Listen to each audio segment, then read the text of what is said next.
महोदय, मैंने पहले भी बताया कि जो हमारे अर्थव्यवस्था के इंडिकेटर्स हैं वो सभी के सभी अगर देखें तो हमारे बहुत ठीक ढंग से आगे बढ़ रहे हैं। इसलिए देश में जो मुद्रास्फीति की बात उन्होंने कहा, पहले बताया कि 1.9% है और हमारी अर्थव्यवस्था ठीक दिशा में चल रही है।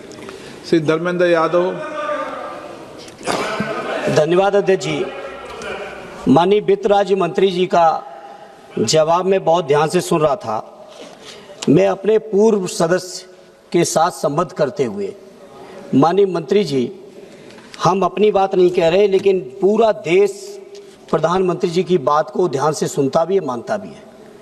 मैं आज इस मौके पर माननीय मंत्री जी, प्रधानमंत्री जी की बात जो पिछली बार उन्होंने याद दिलाई, हमारे पूर्व साथी ने, प्रधानमंत्री जी ने कहा था कि रुपए के साथ देश की साख गिरती है। अध्यक्ष जी सवाल कर लें दीजिए, नहीं तो मैं छोड़ दे रहा हूँ।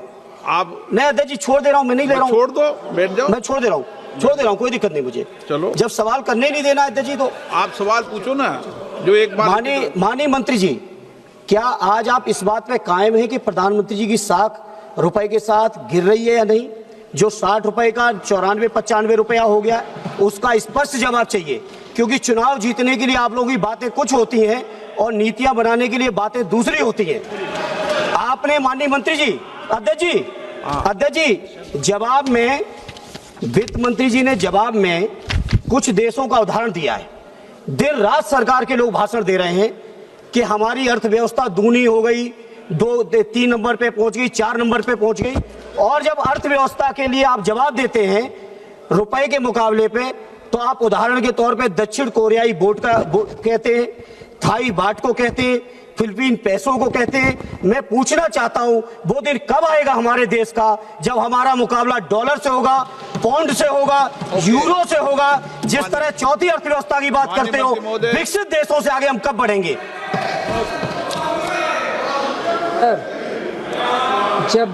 जब जवाब दिया जाता है,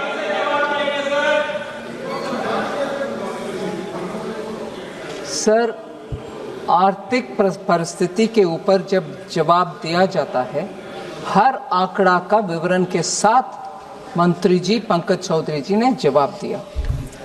फिर भी अगर प्रधानमंत्री का साख, मैं याद दिलाना चाहती हूँ, 2 महीने पहले तक एक रीसेंट सर्वे में भी, ग्लोबली जो सर्वे हुआ, सभी प्रधानमंत्री और राष्ट्रपति गण के पॉपुलैरिटी के ऊपर जहां सर्वे हुआ, भारत के प्रधानमंत्री सबसे ऊपर है। इकोनॉमी का विषय इन्होंने प्रश्न पूछा और भारत के प्रधानमंत्री का साख क्या है, इसका जवाब यही है, भारत के प्रधानमंत्री के साख ऊपर है। ये लोग उसको पचना मुश्किल समझ रहे हैं, इसीलिए बार बार उसी के ऊपर प्रश्न चिन्ह उठाया जा रहा है। जबकि भारत उठाए, मगर जवाब जब देती हो सुनना चाहिए, listen to the answer. Sir, Bharat की इकोनॉमी एकदम स्ट्रांग है, हमारे फिस्कल सिचुएशन स्ट्रांग है और फिस्कल डेफिसिट 5 साल में कैसे मेंटेन करके आ रहे, इसके ऊपर पूरे दुनिया में प्रशंसा हो रही है। और ये भी है, हमारे फॉरेन एक्सचेंज रिजर्व इतना बरकरार है, सॉलिड भी है। इसके कारण आज हम डॉलर का व्यवस्था को पूरे दुनिया देख रही है। हर एक इमर्जिंग मार्केट का इकोनॉमी के साथ भारत को तुलने में हमारे रुपया ठीक चल रही है, और रुपया को ठीक चल रही है, बिल्कुल ठीक चल रही है। No, absolutely going fine. Sir,